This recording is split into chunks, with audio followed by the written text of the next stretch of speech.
Okay, so today we're going to talk about the range formula. So fun. Now, unlike a lot of other formulas, the range formula is actually not on your formula sheet. You don't actually need it because, well, we'll show you in a second here. So we're going to derive the range formula.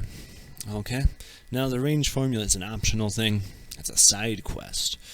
And you can use it to find the range of objects.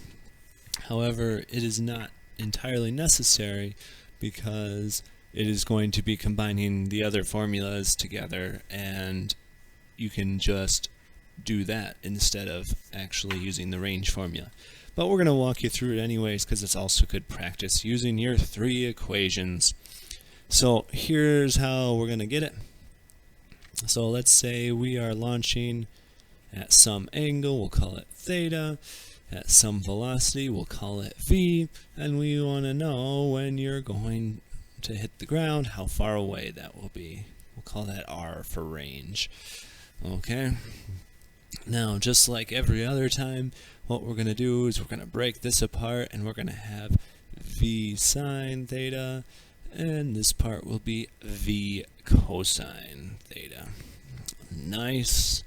So let's pretend if we were solving this, what would we do? We would have to find the hang time. What's the time that it takes for the ball to go up and down again?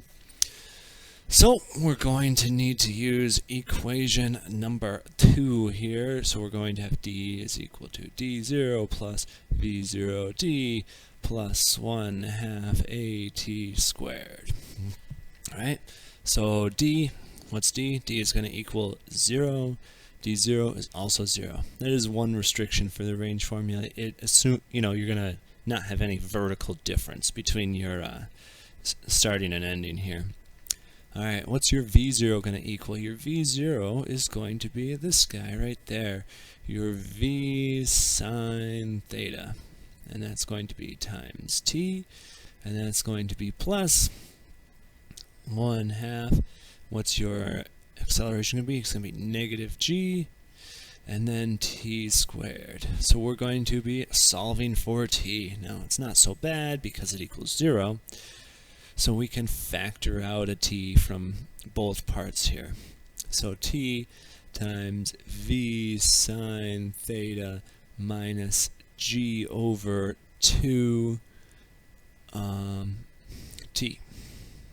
Alright?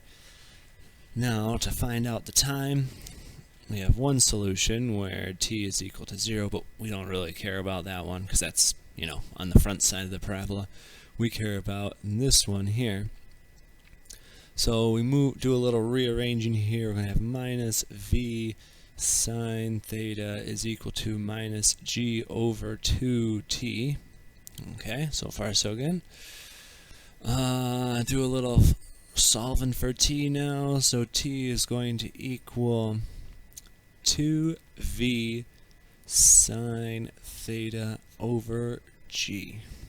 Alright, are we okay with that? Hopefully. Isn't algebra fun? Now that we know how much time it takes for the ball to go up and down again, now all we have to do is use this guy to know that, to find the distance, because we know that distance is equal to velocity times time.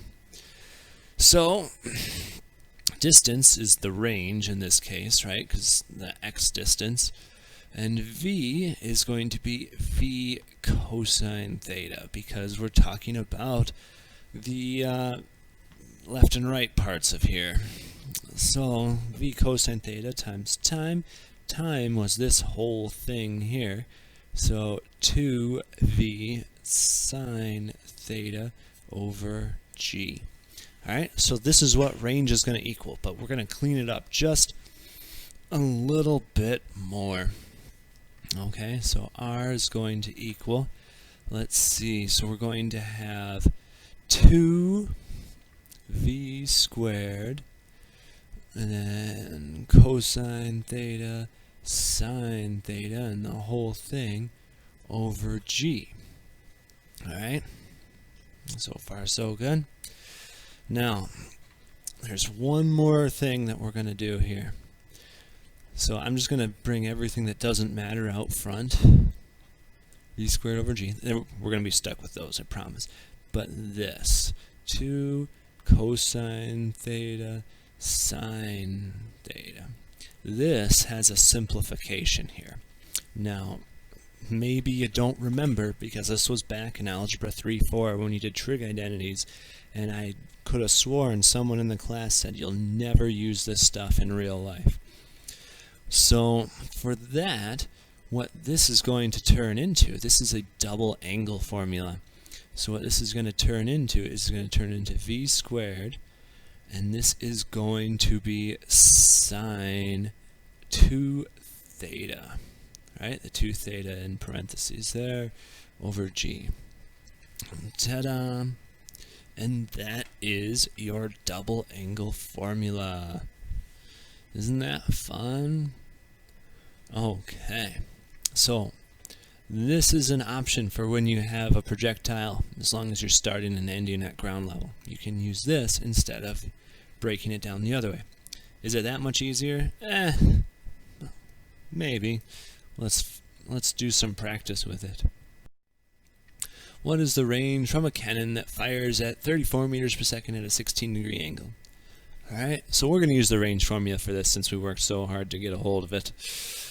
So what do we know? We know that R is equal to V squared sine 2 theta over G. So we know that V squared is going to be 34 squared times sine of 2 theta, so I'm just going to put 32 degrees in there, divided by 9.8. Alright, and all we do now is type it in the calculator. Divide by 9.8, so we're going to get, 62.5 thereabout. Whoops. 62.5 meters. Ta-da! Alright, let's do one that's a little bit more interesting. Your target is 35 meters away. You can fire at 19 meters per second. What angle do you need to fire over the wall in the way and land on the target, right? Hey, we'll give you a chance. Pause the video. See if you can figure it out. Did you do it? Let's see. So R is equal to V squared sine 2 theta over G. We know a bunch of things here. R is 35 is equal to 19 squared sine of 2 theta is what we're going to be solving for over 9.8. Alright. So, what am I going to do? I'm going to multiply by 9.8, divide by 19 squared. We're going to get 0.95 is equal to sine 2 theta. And that's good, because, right, it has to be less than 1. Now, if I type this into my calculator, I'm going to get Oops, hold on. Oh, sorry. I said 9.5, but I didn't write it. So 0.90... Alright, hit the wrong button, sorry. So 35 divided by 19 squared times 9.8 equals this. Alright, to the arc sine. So you're going to get, so 2 theta is equal to 71.8. I'm just going to round it up to 72 because in degrees, a degree is really small. Okay, now, if we solved this, we're going to get 36 is equal to theta, which is okay, but that's actually not what we're looking for here. The reason is because we need to fire over the wall. Now, I know it was also a long time ago in 3-4 when you thought you'd never use this stuff again.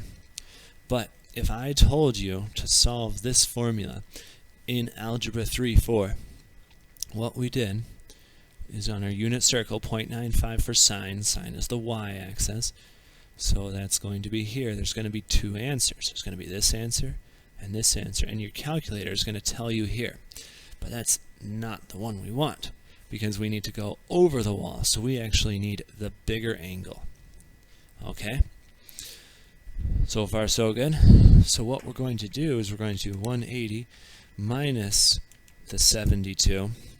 So we also know that we get 108 is equal to 2 theta. So that means after we divide that by 2, we're going to get theta is equal to 54 degrees. And that's going to be our answer. Now, there's another way you can do this. If that really bothered you, you will notice that 36 and 54 are complementary, right? They add up to 90 degrees. So you'll always have that fact. You know, if you reflected, you know, the closer you are to 90, it's the same as the closer you are to 0 for range stuff. Because it's the same thing as what's happening here, it's just divided by 2, so it's dealing with 90 instead of dealing with 180. Alright? Does that make sense? Hopefully. Anyways, that's the range formula. Have fun using it to calculate projectiles.